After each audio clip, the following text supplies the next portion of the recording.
Hey, what's going on? It's Bill Burr, and it's time for the Monday morning podcast for Monday, January 30th, 2023. What's going on? How are ya? I don't know how loud this podcast is going to be. I'm on the road, man. Went out golfing with some friends. I played like shit, but I didn't give a fuck. It started to rain, nature mimicking my feelings while I was out there. I don't know. Some people find the game frustrating. I find it extremely boring after 4 holes. It just kind of is like, what are we doing out here? Like, it feels like a dead-end job to me. You fucking put the ball in the hole, and you're like, all right, there, what I get on that? Say 1, 2, 3, 7, 8, 9. I got a 9 on that. And you're like, all right, good, that's over. But, I put the ball in the fucking hole, it's over, and then what? Then here's another one. New day. It's going to be a good day, I'm going to fucking, stay right down the center, just not going to pick my head up.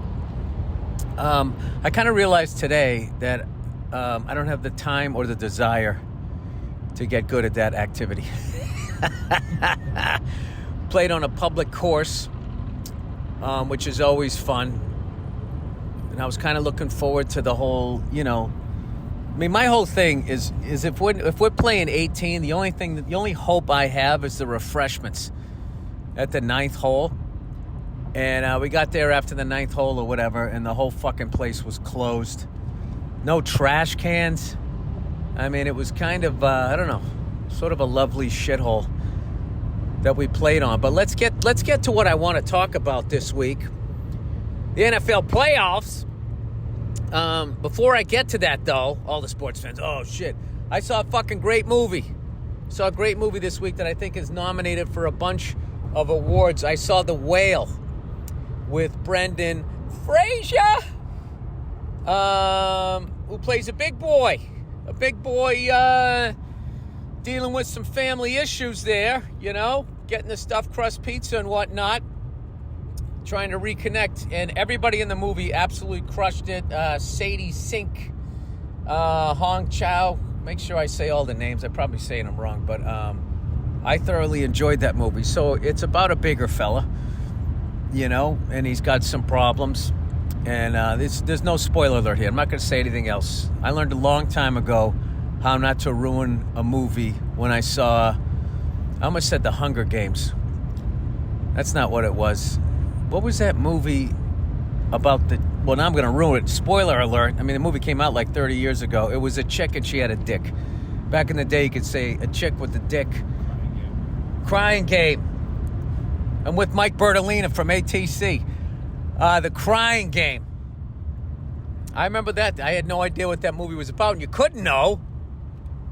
Because if you knew, then when the old Meat Hammer came out, you wouldn't have been surprised. I can't imagine the meetings. Do we show it? Do we not show it in the fucking trailer, right? Now, you know that the guy directing it or the lady was like, listen, no cock in the trailer. And they're like, come on, that might be the selling point. They're like, what are you talking about? It's the fucking early 90s. No one's going to go see this. And I ended up seeing that movie. It was a fucking great movie. And what I loved about that was I had no idea what the fuck was going to happen. And that was right around the time when they started doing the movie trailers where they would show you basically right through, halfway through the third act. And you knew the hero wasn't going to die. They only do that occasionally. I could name a few movies, but it would rule. Okay, fast forward through the next. Here's when the hero dies. All right, I would say To Live and Die in L.A. Hero dies in that one. Another one coming at you, Leonardo DiCaprio in The Departed. Chop me up and feed me to the poor. And what other one? Was it Hannibal Lecter? No, he lived. Was he the hero? I don't remember. He was like one of those fucking guys that women who, like, their dads didn't stick around, they'd, like, send him, like, marriage proposals. Well, he ate that guard's face. Imagine what he'd do to my box, right? You know, that logic. We're right now driving down the highway, and there's in front of us is a Ford Super Duty. I want to say an iconic silver. It might be a wrap. It's a Ford F50 or 550 dually. And then he has one of those American flags that you have to look up. It's gray and black, which matches his truck. So now it's like, all right, is he doing that because it matched the truck? Or is there some sort of ideology behind that flag? How do you guys feel about all these groups with their different American flags? Personally, it doesn't bother me. Confusing because I don't know what it's about, but like, you know, there was always that thing, you know, you never let Old Glory touch the ground, you don't deface the American flag, and bada bada bada bada, right? And now the American flag, it's kind of like the Wu-Tang Clan when everybody went solo and everybody had their own fucking solo album. And, you know, if I was running for president, god damn it, that's a fucking gorgeous truck. Isn't that a gorgeous truck? It's fucking gorgeous. Let's see, what do we got here? This guy is driving an F450 four-door. If he had the two-door, I swear to God, that would be it. What a gorgeous fucking truck that is. I mean, that's fucking gorgeous. I don't care if you don't know how to fix anything. Takes up a parking spot and a half just to remind everybody that it's your America. And I want a truck with a big fat ass like my wife. I want to stand behind it and get semi-hard. Something with some mud flaps. Bill, how do you know he talks like that? I don't. Anyway, plowing ahead. So we saw that movie, The Whale, a.k.a. Bobby Big Boys. And the acting was fucking amazing. The story was amazing. The whole thing. I absolutely loved the movie. Could not wreck. I give it 5 freckled thumbs up, or 2 freckled thumbs up. I only have 2 thumbs. But I will tell you this. Before we went into the movie, I went with the lovely Nia, and she said to me, she says, listen, now before we go in there, I don't want you laughing in any inappropriate moments. So, I mean, that's literally like when the teacher goes, the next person who laughs is getting detention. And then you have all that, you know, the tension in you, right? You start doing that when you were a little kid. You held your nose, you go, started doing that. Next thing you know, you're fucking after class. And it's like, lady, if you didn't say that, I wouldn't be laughing right now. What are you, lonely or something? So anyway, she tells me when we go in there, whatever you do, don't fucking laugh in any inappropriate moments. So of course we go in there and we get about like, I don't know, about 5-10 minutes in the movie, and, you know, I'm trying to look around the corners. I'm trying to guess what's going to happen, right? So I'm like, well, okay, this guy's got to be a hero at some point. So I started thinking, like, what if somebody, because he hadn't met anybody yet. He was just sort of alone eating. And whatever the hell he was doing, I don't remember. And I just started thinking, what if in the end he has to save somebody? Right? And I just pictured him walking to the balcony of his apartment and then just leaning forward and like literally topping over the way a bowling pin would and landing on the bad guy. Like sacrificing himself like that guy in the end of The Exorcist. And there was just something about that image. It was so ridiculous. I had a laughing fit. And the movie theater was a little cold, so I was laughing quietly, but my wife was hanging onto my arm, so I was fucking shaking like I was having a seizure. And she just, shook her head and just whispered, what the fuck is wrong with you?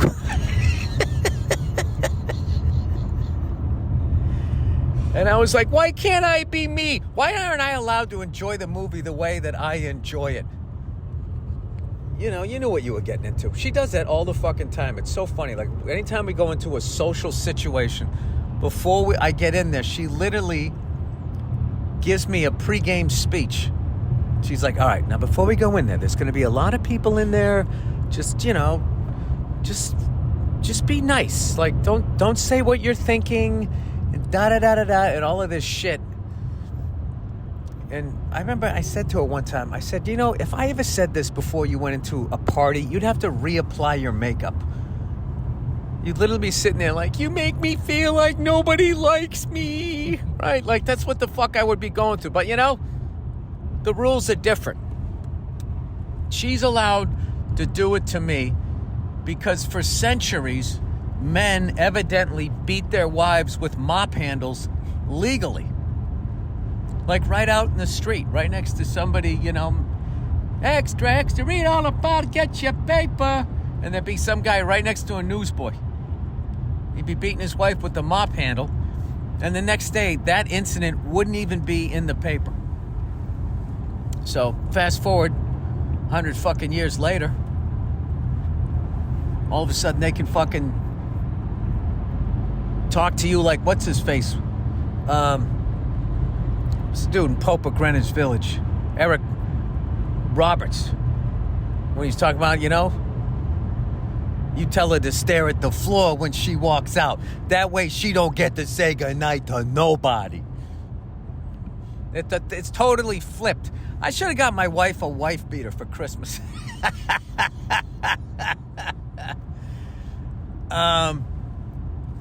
Anyway. You know, it'd be amazing if all women knew martial arts. Can you imagine how much they would be beating the shit out of their husbands and then justifying it and then blaming you? That's it. That's the only difference between us and them. Not really. I'm sure there's other reasons. But anyway, you wouldn't know it by me acting like an asshole here. I absolutely love that movie. I've always been a huge fan of Brendan Fraser and all the new younger actors that I saw in it. They killed it. Definitely go see it. If you laugh at inappropriate times, I would have an empty seat between you and your wife, girlfriend, or whatever the hell you're into so you don't get a bunch of shit. All right, so there you go. There's my movie recommendation for the week. Yeah, and write into me and let me know what you think. But don't. Do whatever the fuck you want. You like that? That's right here. You're listening to an old school liberal. Do whatever the fuck you want, right? I'm not telling you how to design your bathrooms, man. All right, let's talk NFL football. And then there were two in the Super Bowl. You got the Philadelphia Eagles against the Kansas City Chiefs. And I don't know if you watched the Anything Better podcast. I don't know, certain fucking bald ginger told you to bet both of them. All right, the Eagles 49ers game, it wasn't even a game. Brock Purdy, just, you know, guy's elbow got blown out on like the second pitch of the fucking ball game. So, I mean, that was basically it. So, I'm not going to lie to you. I didn't see too much of that game because it was kind of a boring one, to be honest with you. Congratulations to the Eagles. And Jalen Hurts, everybody over there, everybody in Philly. I'm sure you all went to I'm sure there was 65,000 people there, and you all went to your favorite cheesesteak place afterwards, meaning you went to 65,000 different fucking places. I've said this a million times. I have asked anybody I've ever met in Philly, what's your favorite fucking place? And they always pick, every one of them's given me a different answer. Except the second half. I go, what about Pat's and Geno's? Fuck those places. Those are for tourists. That's the only thing that they agree upon. Personally, I just think it's because tourists know that that's where you're supposed to go. So then they don't feel Philly enough. If somebody like me standing there. You know, all I can say is if you get it with the fucking whiz, or as I call it, the golden shower of cheese. I mean, it's not even fucking cheese. I mean, it kind of makes sense because what you're eating is not really even meat. You know what I mean? Nobody knows what animal that is. When they slice it that thin and they fucking fry it, you got no fucking idea. Listen, let's be honest with you. If it was a good cut of meat, they wouldn't have to put all that fucking cheese on it. And then put bread on it, right? And I'm not shitting on it any more than the steak and cheese in Boston. It's the same thing. Nobody knows what. That's like ankle meat, and they just dice it up, and they put some cheese on it, and you're fucking half in the bag, and it tastes delicious. And you have it when you're young, right? Before all your dreams die. So you have this great child sense memory about it. Oh, this is just the best. This is fucking great. It isn't great. It's slowly killing you, but it's kind of what you want once you hit your middle age. Sorry, that got dark. Got dark just like the meat when they're done frying it. I know there's probably a lot of Bengals fans bitch moaning and complaining. I will definitely say the laundry was overwhelmingly flowing your way from mid-third quarter to the end of the game. And I kept saying bullshit. They're calling another penalty, and then they would go to the play, and you guys would be guilty, except for that one little ticky-tack pass interference. That's the one I was like, they didn't have to fucking do that one. But I thought the Bengals played undisciplined, frustrated football towards the end. I mean, hitting Mahomes that far out of bounds. I mean, you know he's the new lady of the league, right? You know they're going to protect him. You saw when Joe Burrow got fucking knocked down and he turned around and looked at the ref, and the ref is like, you haven't played long enough to get that call, right? I think Patrick Mahomes has now reached that level. You know, it's like being a quarterback in the NFL is like flying Delta Airlines. You got to get status, right? So I think what's his face? Joe Burrow is still in Group 2, where I think what's his face? Patrick Mahomes was definitely at the diamond level. If you know, and he earned it, I would say that. So congratulations to the Chiefs. That was actually a great game. And so it's the Chiefs versus the Eagles. Who do you like? This is a tough one because the Chiefs have the more experienced coach in the BTK killer, Andy Reid. It's his brother, right? I mean, he looks just like him, doesn't he? He does. It's fucking ridiculous. And that guy was from that part of the country. I swear to God, if Andy Reid ever goes to fucking 23andMe, I say he loses at least 2 uncles. Andy Reid was the guy who chose the right path. All the rest of them were in rest areas and out in the fucking woods or something. So, you know what's funny was when the Eagles won, or we're going to win the game, I immediately went to my Twitter because I was trashing their coach when he fucking was nodding vigorously, saying, I know what the fuck I'm doing. The guy's literally winning a divisional playoff game, and he's acting like no one's ever done that before or ever been a coach that came in with a game plan that worked. I know what the fuck I'm doing, right? I mean, am I crazy? I mean, this is like Psych 101. The guy, he's got a massive inferiority complex, right? I know what I'm doing. Not like everybody says. So you got Nicky Fredo going up against the BTK killer. Who do you like? Dude, I called that KC game so fucking... I knew it. On paper, you thought the Bengals were going to win. I said there's something, you know, they got Andy Reid, and it's going to come down. It's going to be close in the end. And I said fucking Patrick Mahomes is going to do a couple of purse throws down around the goal line. Turned out to be like a field goal, whatever. He did those for the first down. Like, the fact that fucking throw is legal, it's like, what the fuck more can they do for a quarterback? Now, that's a forward lateral. But I guess because you don't, like, you know, throw it like the old school, like, bucket brigade when somebody's fucking barn was burning down in the 1800s. I guess it's not considered a lateral, but it's pretty ridiculous. You can't hit a quarterback. You know, he's fucking inside the pocket. He's outside the lines. Well, how about when Joe Burrow did that little fucking shake on that guy and got an extra few yards? I'm kind of feeling like the corner on the Chiefs was like, well, it's the quarterback. He's going to slide. I feel like if a corner lets up or a safety lets up, linebacker, whatever, because he thinks the quarterback's going to slide and he doesn't, and then he runs by that guy, the next time the quarterback runs, he should be not allowed to slide, and he should be able to get hit. That's what I'm saying, because I feel like in crucial points in a lot of NFL games, I will see quarterbacks act like they're going to slide, and then they keep running. Not saying Joe did that, but I find it hard to believe that the corner got tricked a little bit. I don't know. I'm a curmudgeon. All right, so who do I like in the Super Bowl? Well, who I want and who I like are two different things. I want the Eagles. All right? KC just fucking won one. Oh, wait. Eagles won one. Oh, they beat us. When you win so many as a Pats fan, you forget. You know what's funny? Mr. Bertolina, Eagles fans come up to me all the fucking time. And they'll be, yeah. And I got to, try to remember it. It's like, you realize we won the Super Bowl the year before you beat us and the year after. That kind of makes that what are you going to do?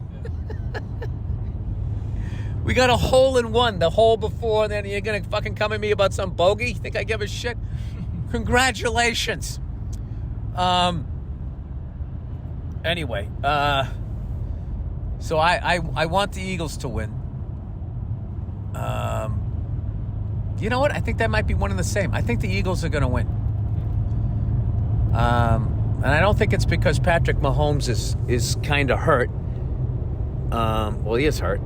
He's got 2 weeks to kind of recover. Plus, God knows what happens in that concussion tent. I think they got tired of sending guys all the way back to the locker room and fucking shooting them up. They're like, well, what if we had a tent? You know what I mean? We could just fucking do it there, and then we could get the drugged up horse back out on the fucking field.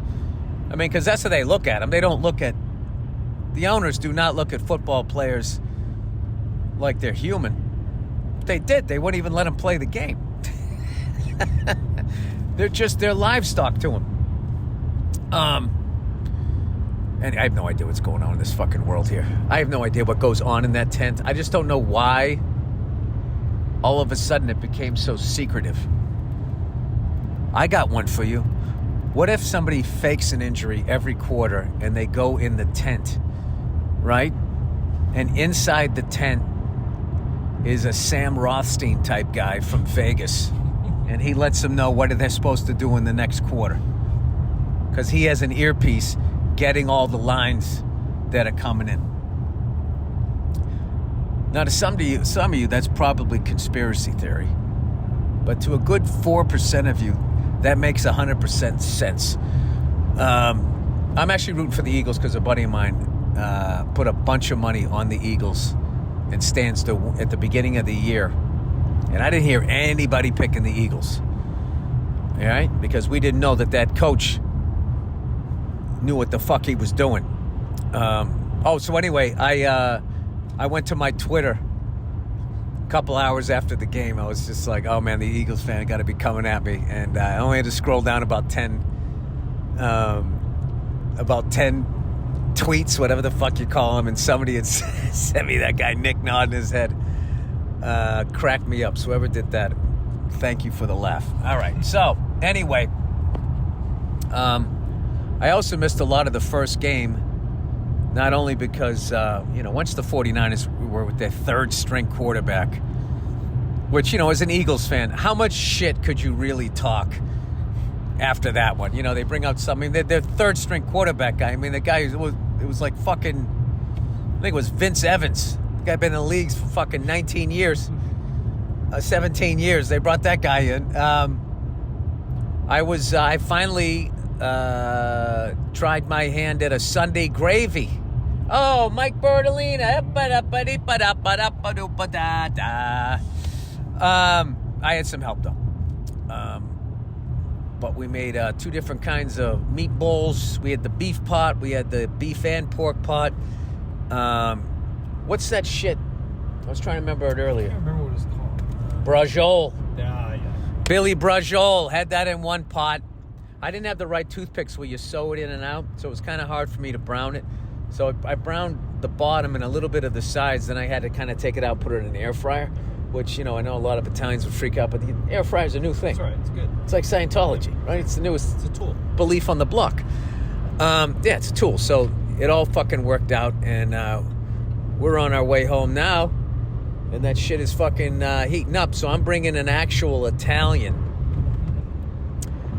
to say, let me know what he thinks. Oh my God, I am in love with that truck. I am in fucking love with that truck. Finally went past it.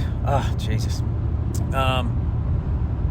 So anyway, we had some garlic bread, we had a salad, we had spaghetti, we had a nice... How do you do the garlic bread? How we do the garlic in the also in the air fryer. Yes, we had all the garlic on it, the butter and all of that, and then we put it in like the foil. Oh, did we do that in the oven? The woman helping me did it. I forget. But I was gonna make pasta from scratch, which I actually know how to do that. But I had to make my daughter a belated birthday cake because I make her one every year. And this year we took her to Disneyland, so she had a cake there, but I was still like, I gotta make her one. So I made this 1-layer chocolate cake that I think came out all right. Although I was tending to the sauce and all of that. Hey, don't put too many onions in the sauce.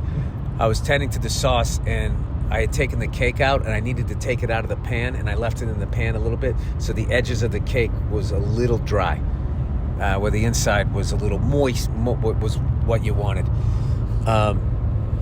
People, I'm basically transitioning out of being a comedian, and I'm going to make mediocre Italian food and baked goods.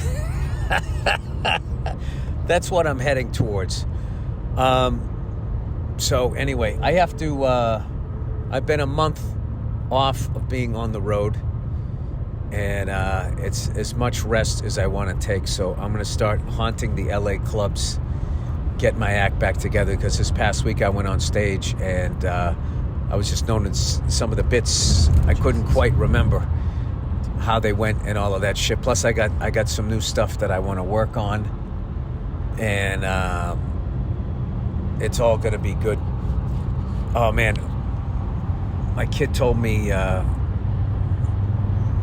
said, make sure you make a little secret wish before you blow out the candle. She goes, I already know what I'm wishing for. And it was 2 things. And one of them was a puppy. My son's just too little at this point. But I'm just worried, though. If you get a puppy, I mean, that's literally anywhere from an 8 to a 15-year commitment.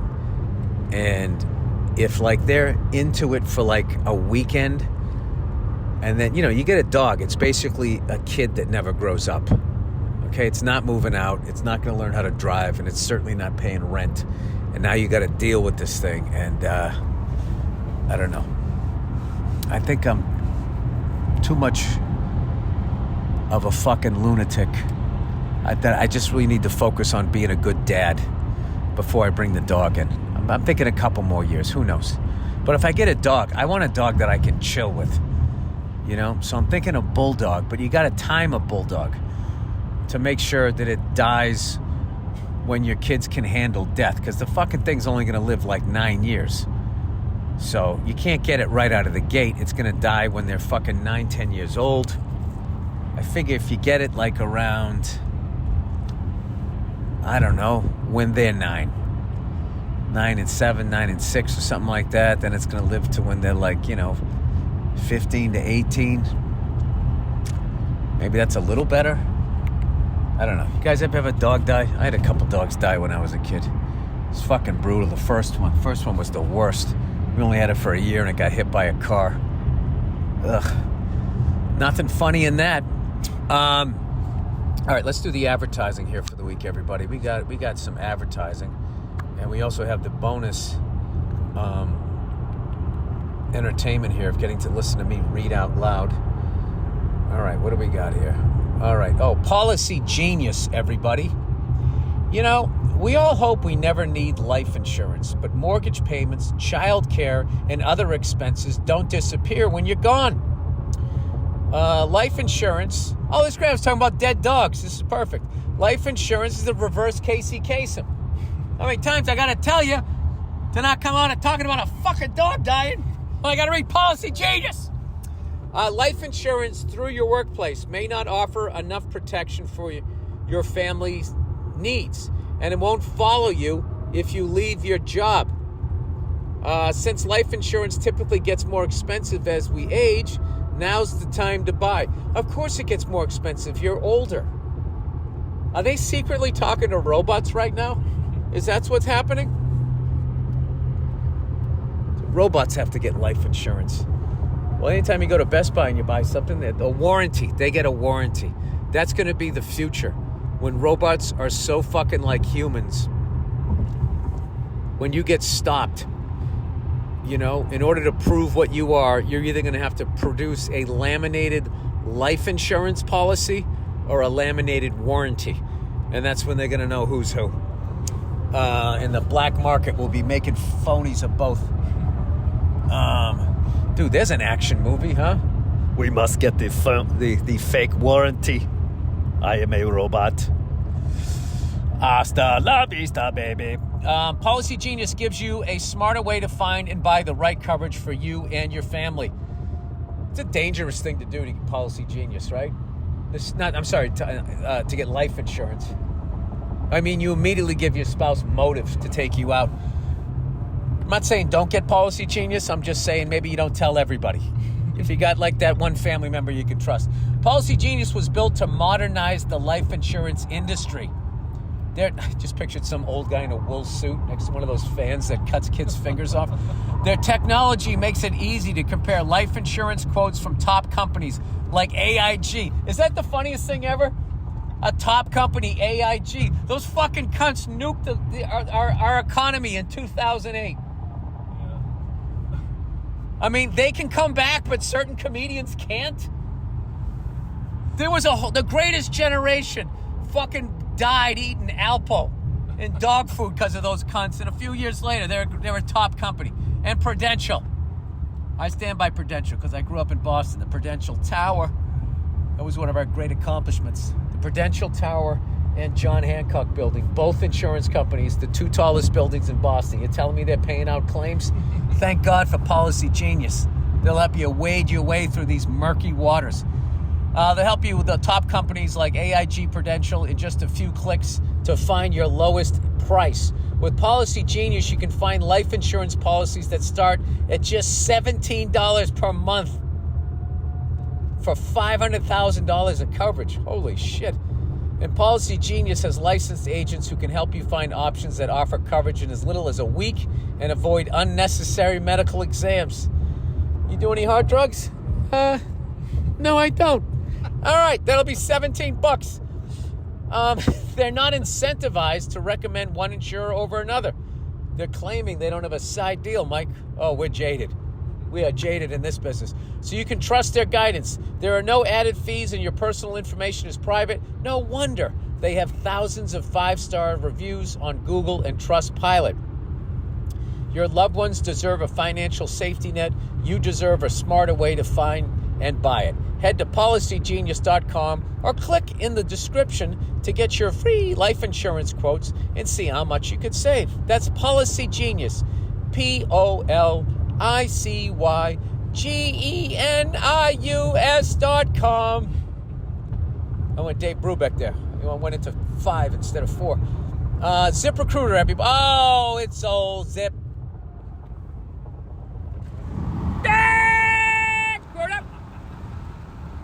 That was for the fucking homeless on the side of the road.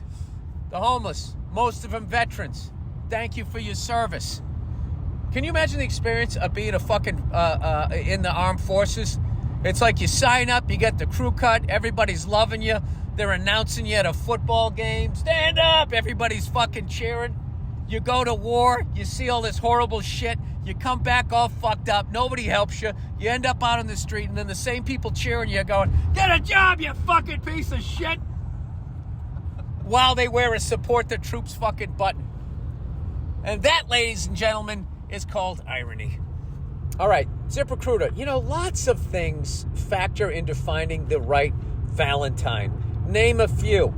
Well, you know, a chick that's good in the rack, knows how to make a sandwich, maybe pulls down 6 figures so I can put my fucking feet up. That's a chick worth getting a Hallmark for. Hiring shouldn't be any different. Too bad there's not some sort of technology that can easily find the right person for you. Wink, wink, nudge, nudge, Mike. But if you're hiring, there is technology that can quickly help you find the right person for your open role. Oh, I thought I was going to say open hole. I was like, Jesus, what are they doing here on Valentine's Day? Zip. Yeah. Recruiters matching technology. And right now, you can try it for free at ZipRecruiter.com. How does help you meet desirable candidates. Well, what it does is it uses smart matching technology to identify the most qualified people for a wide range of roles. What they're basically saying is they're sifting through all the cunts to bring you a keeper. If you see the one, zip, makes it easier to send them a personal invite, so they're most likely to apply for your job. Want to really catch their eye? ZipRecruiter offers attention-grabbing labels that speak to job flexibility, like urgent, training provided, remote, and more. Yeah, all these young kids, they want to be remote. That's going to be us when we get really old. When I was a kid, you had to go into the office. Dad, can I send my robot replacement in for me? Find candidates with you're crazy about with ZipRecruiter. Employers love ZipRecruiter. In fact, 4 out of 5 employers who post on Recruiter.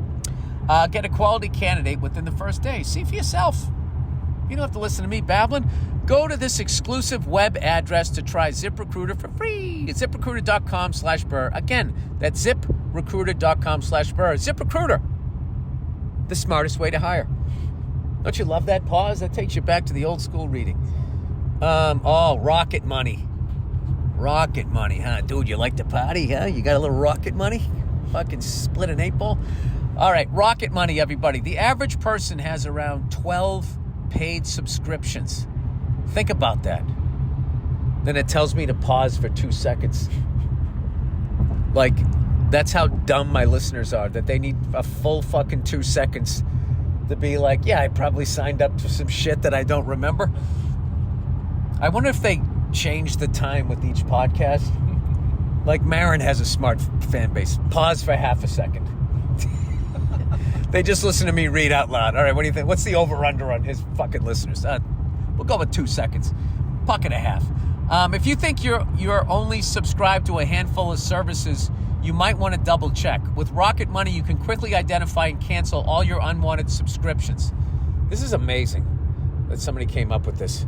Rocket Money, formerly known as Truebill, is a personal finance app that finds and cancels your unwanted subscriptions, monitors your spending, and helps you lower your bills all in one place. By the way, shout out to the people that created it when it was Truebill and sold to Rocket people. I don't know where the Truebill people are, but they're somewhere in a fucking hut drinking a margarita. Over 80% of the people have subscriptions they forgot about, like that streaming service you bought to watch just one show on, or that free trial that you never used. Yeah, that automatically renews.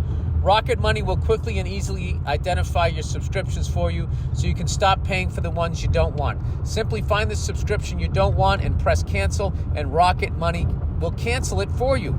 No more long hold times with customer service or tedious emailing back and forth. Yeah, when they don't let you cancel. Rocket Money makes canceling subscriptions as easy as a click of a button. Over 3 million people have used Rocket Money, saving the average person up to $720 a year. Stop throwing your money away. Cancel unwanted subscriptions and manage your expenses the easy way by going to rocketmoney.com/Burr. That's rocketmoney.com/Burr.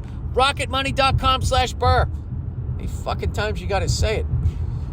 All right. And with that, we are into the reads, man, for this week. All right. Response to smug rugby guy.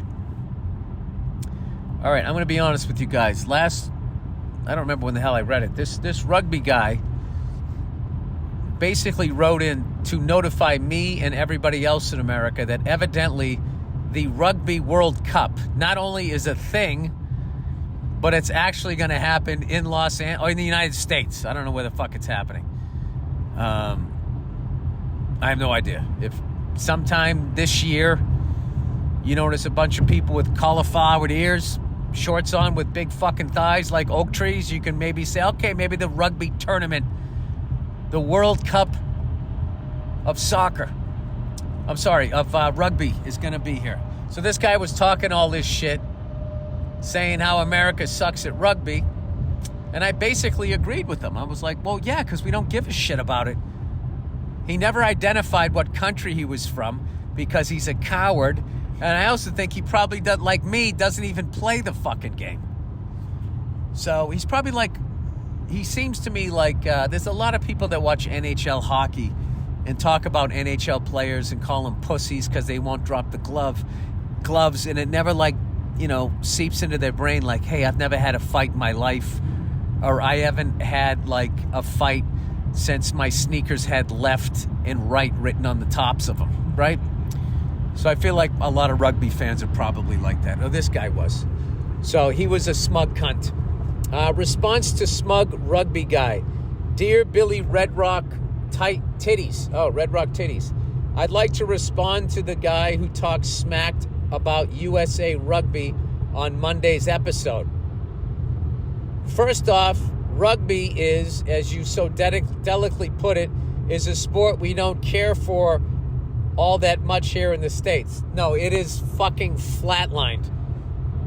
Rugby is Betamax. Rugby is an Android phone. It's just, that's an insult to Android phones. Androids are way more, yeah, it's like, if they were a fast food joint, they would be like Whataburger. You know, yeah, they're around. They never quite went national. Or maybe, no, I would say those A&W sandwich stands, which I fucking love, and nobody else seemed to.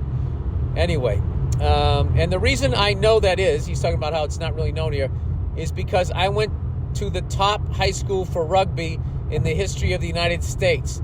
Jesuit High School in Sacramento. Now, out of all the fucking cities that I would think would be good at rugby, I would have guessed an East Coast one, because I would think it would go back a couple hundred years to the founding fathers and some people that came over. I don't know how fucking old rugby is. Anyway, so it's the Jesuit High School in Sacramento. We not only hosted the top teams from around the country to compete with, winning at least half the national championship years since starting our program in the 90s. If my sentence is confusing, I mean that since we started in the 90s, we've won a national championship every other year. All right, well, that's a hell of a run. But we've hosted teams from around the world, from countries like South Africa, England, Australia, and New Zealand. I got to get a video of the New Zealanders doing the haka before the game. I hope I said that right. Don't want to piss those people off, man. I've seen that before. That's amazing. Said New Zealand team, who was ranked number 1 in the world, was losing by 2 points as time expired, but for some reason the refs said that there was still time left in the game. They were allowed to drive down the pitch, parentheses field, even though the game should have been over and kick the rugby version of a field goal to win the game. The kicker, the stands were filled with the New Zealand team's family members. They flew from New Zealand to Sacramento. Wait a minute! You're saying some high school team beat New Zealand? A pro team? Flew from New Zealand to Sacramento. Can you give documentation of this game? Sacramento of all places. Some of my buddies who played in that game, which was about 3 or 4 years ago, have since moved on to bigger and better things such as amateur photography and high school football coaching. Anyway, Bill, tell him that we don't care about the sport a couple more times. Thanks for the laughs and go fuck yourself. Well, we got to see if that's fucking true. That sounded true. That was written so eloquently, you know, like the Bill of Rights. It's got to be true. All right. Disney, everybody. Oh, I mentioned how I went to Disneyland. And I mentioned that I recommended the turkey leg, and I got a lot of people saying I was 100% right. Let's see what this person says. Disney. Bill, I had the same reaction to Disney as you. I thought I would hate it as an adult, and I got to say I fucking loved it. Oh, yeah, absolutely, man. I didn't think I was going to hate it, but I thought it was going to be way more taxing as a parent, and the lines were going to be bad and all that, and it wasn't. And we went on the weekend, and it was packed, and it was still awesome. He said, if your kid is not a manic psycho and your wife isn't overly obsessed with every detail, it's a great time. Well, check to both of those. My kid's cool, and so's my wife. He said, I just sat back, smelled the smells, listened to the whimsical music, and ate fun food. You have to be a miserable prick to hate Disneyland. This is one of the truer emails I've ever gotten. It helps to be able to tune out crowds so individuals don't annoy you with their animal behaviors. You know, even the animals didn't bug me. You know, because I look at them, that the fact that if they were just animals and we were in some regular space, I would have judged them more. But for some reason, when they're at Disneyland, you think like, you know what? That animal at least knows enough to bring their kids to Disneyland, so they can't be all bad. Anyway, and of course, seeing your kid be amazed is the best, and there's nothing as immersive as that for a kid. I feel like they leave believing more cool shit can happen in the world than before they went. Yeah, it is a truly, for a kid, it's a magical place, and for a parent, it's. I don't think wasn't that difficult. Once you get the turkey leg and all that protein in you, man. I felt like that was my favorite ride as a parent, was lunch. This is great. I don't have to stand in line. I did have to stand in line, but I got to sit down and eat. This is fantastic. All right. Oh, my wife can't drive for shit. Dear Bill, the human circus peanut. I have no idea what that means. What is a circus peanut? It's got to be some sort of orange marshmallowy type candy thing. You know those things? Oh, that's a circus peanut? I think it's called circus peanut, yeah. Oh, so it's got the Cheeto dust on it? No. It's like a sweet, spongy candy. Do you know I've never had one of those? Maybe because of the way I look, it would just be redundant, and if I ate it, it was like, you know, they feed cows. If I actually ate a fucking circus peanut. If it's what I think you're saying, like, there's a few things that just seem... You know what I mean? It's gross. Do you know, like, certain things just seem wrong? Like, you know what always seemed wrong to me? Cotton candy. Yeah. It just looked like fucking... that insulation they put in the attic. Like, why am I eating this, and why is it good? Oh, yeah. Are those any good? Oh, look at those. They're disgusting, I think. What's inside of them? Yeah, same. Yeah, those peanuts are just like me. You have no idea what's inside me, other than some soulless ginger. All right, I'm a 35-year-old. Jesus, I better finish this fucking podcast before it gets dark. I won't be able to read. You like how my voice just cracked there? Dark. Oh yeah, it's beautiful. We're coming back from the desert. All right, dear Bill, the human circus peanut. All right, I am effectively insulted by that, you son of a bitch. I'm a 35-year-old dude from Minnesota, and have been happily married to my sweet lady love for the last 10 years. That's fantastic. Congratulations to both of you. For all intents and purposes, things have been great, and I love her with all my heart, but she is absolutely the worst driver I have ever had the displeasure of riding shotgun with in my entire life. Well, why don't you just say I'm driving? Dude, you can't tell me the second Tesla figures out those self-driving cars, you're not going to figure out a way to get one of those on the fucking books. Anyway, he says it's not aggressive, just a complete inability to observe her surroundings and terrifying. She's a wonderful person, but gets extremely defensive about her driving.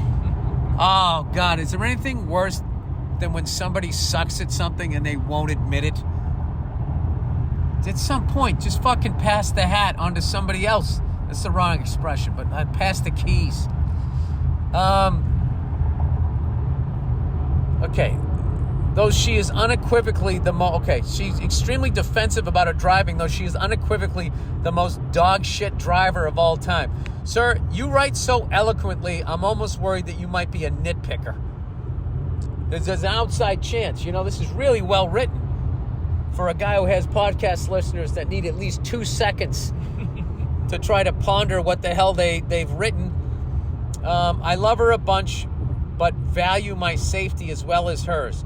How do I bring up that she's a violent hazard on the road without turning it into a blowout fight every time? Thanks and go fuck yourself. Every time she flips out about it?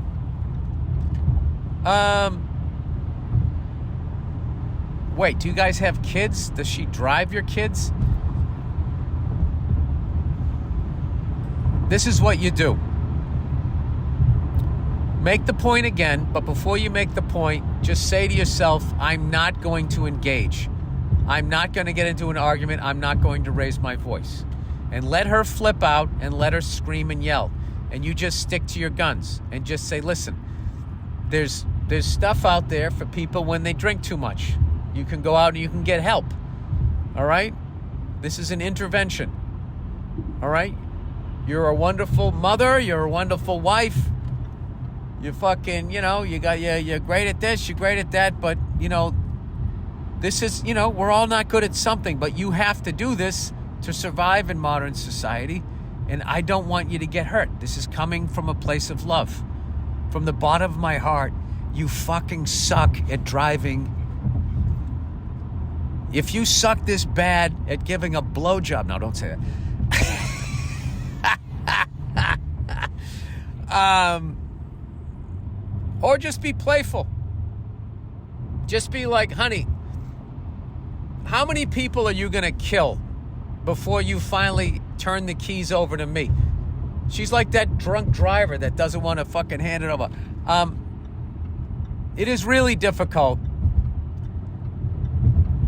I would think it's hard enough as a woman if you're with a guy and he won't admit that he's like, he sucks at something. But women have the option of pouting, crying, using sex as reward or punishment.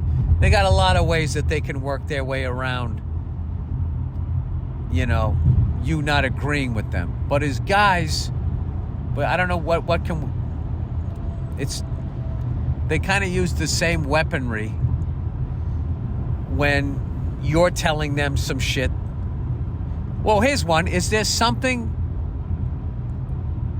All right, okay. You know what? You got to go mind game. All right? We got to fight fire with fire. So this is a woman, so you can't use logic. What you got to do, you got to go like germ warfare like they do. All right, so is there something that you suck at that she is aware of and that she calls you out on? And if there's any way, like if there's something about your personality, like maybe you have a fucking temper. And what if you went and got a therapist? Not because you want to be a better person. This is all working towards her getting help with her driving. So if you go out, and what if you go out and get help with the thing that drives her the most nuts about you? Oh, dude, we're going fucking covert operations here. All right? This is like when the makers of Jeep fucking spread that rumor that the Suzuki Samurai was tipping over and killing college kids. And everybody believed it. They started buying the Jeep because the Samurai was the cheaper option and evidently was just as fun to drive. This is what we're doing here with your wife.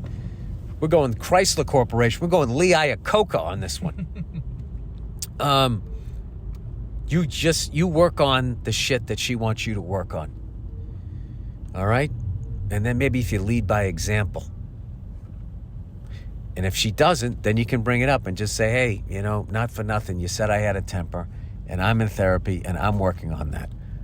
I'm not going to say that you need to work on your driving. I just hope someday that this cannot be a fight and you can listen to me and know that I love you and I want what's best for you, and that you could kind of get past this the way I got past my temper. And I'm,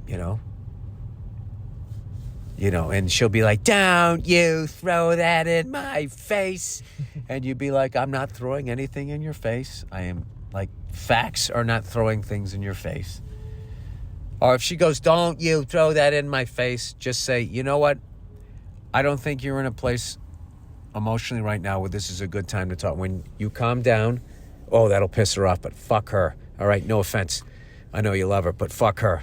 Just be like, all right, maybe at some point, when you're calmer, we can discuss this like adults. But until then, I will, I'm going to stay away off the subject. And this is the thing. Do not leave the room after you say that.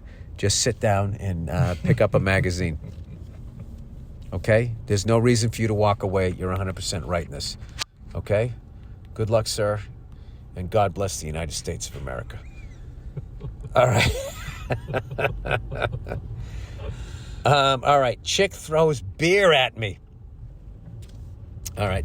Woman throws a beer at you. You just got to that's just one of their privileges. They can do that. They are allowed to do that. And you not only cannot throw a beer back at them, you have to pay the fucking dry cleaning bill. Just laugh and be glad you're not married to her.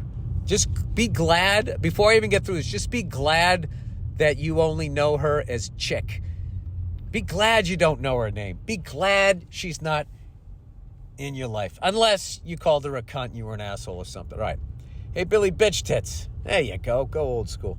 I was listening to a clip from an old episode of yours where a fan, parentheses a guy, of course, was at your show and had a beer thrown at him by some drunk idiot woman. Yeah, out here in the desert. Yeah, I played a casino. It reminded me of a similar story of something that happened to me. I was at a bar with a couple of buddies, and one of my buddies is a really handsome lady killer type. He approaches a table of about 3 to 4 cute but younger, early 20s looking girls. He chats them up for a few minutes, and then I come in like the bottom feeder that I am. Before I even finish saying hi, one of the girls cuts me off and says, "We don't want to talk to you. We only want to talk to your friend." And I was like, wow, okay, fuck you then, and walk away. Well, wait a minute. How do you know you weren't interrupting a threesome that was about to happen? You got a little in your ego there. Anyway, my friend obviously sees this and says to them, "Wow, that was incredibly rude. Goodbye." I can't believe how much hitting on women has changed. Yeah. See, now, if that was back in the day, my friend would have laughed at me. And he would have fucking tried to bang at least one of them. And then he would have told the story about how they told me to fuck off, and everyone would have laughed at me, and I would have got a nickname out of it. Look at this. Guys sticking together. So anyway, we laugh about how rude that was and carry on back at our table. A few minutes later, on their way out, we happen to be sitting close to the exit. Oh boy. These drunk idiot bitches are so upset and embarrassed at their behavior that they rationalize I'm the bad guy, of course, and throw a fucking beer at me on their way out of the bar. Thankfully, they mostly missed me, but my poor third friend got some unjustified collateral damage. I followed them out for half a second, screaming and cursing at them. That's what they wanted. Then realized there wasn't much I could do. Not like I'm going to or allowed to strike a woman over that. Don't think I ever wanted to hit a woman so badly after being treated so poorly for basically no reason. Keep up the good work, old Bill. What you should have said is, "Hey, lady, you probably throw as good as you fuck." Something like that. Or just be, "Thank you. Have a nice night, ladies." Just something like that. The fact that you actually, I got to be honest with you, dude, the fact that you got up and yelled at them, they actually got a victory out of that. But just know this. They probably were a certain level of good looking. And they probably put a lot of collateral on that, which is why they felt that they could talk to you the way that they did. They were also drunk, so I'll give them a little bit of leeway here. I can tell you women like that do not age well. Because that's all they got, is that they're hot. And when the looks go, all you're left is with the cunt within, which I believe was a horror movie from the 70s. Or was that The Beast Within? I think the working title was The Cunt Within when it was first pitched in England. And then they brought it over to the States. You know, they always got to, water it down for us. The Beast Within. Anyway, The Beast Within. Who the fuck would have ever thought I'd bring up that goddamn movie? There was this weird-ass horror movie when we first got cable. And there was some, invisible fucking... I don't know what it was. But the thing literally raped some girl. An invisible devil. And it was making, her titties move. Like it was grabbing them. So it was basically... I don't know if they were shooting, air at her titties. I mean, on a special effects level for the early 80s, maybe it was... But, I mean... It was all the horror movies had some form of sexual assault in them when we were growing up, you know? Or you got punished for having sex as a woman, but that's an old topic. Everybody knows that. And by the way, there's going to be some creep that is now searching for the beast within because they want to see that scene. Anyway, so who knows? God knows that money won't go to that director, whoever the fuck worked on it 40 years ago. Anyways, that is the podcast, everybody. I hope you had a nice first month of the year. I had a wonderful month, and I'm very thankful for, this time off that I've had, and because you guys all come out to my shows over all of these years. So thank you guys for that. And that's it. Go fuck yourselves, and I'll check in on you on Thursday.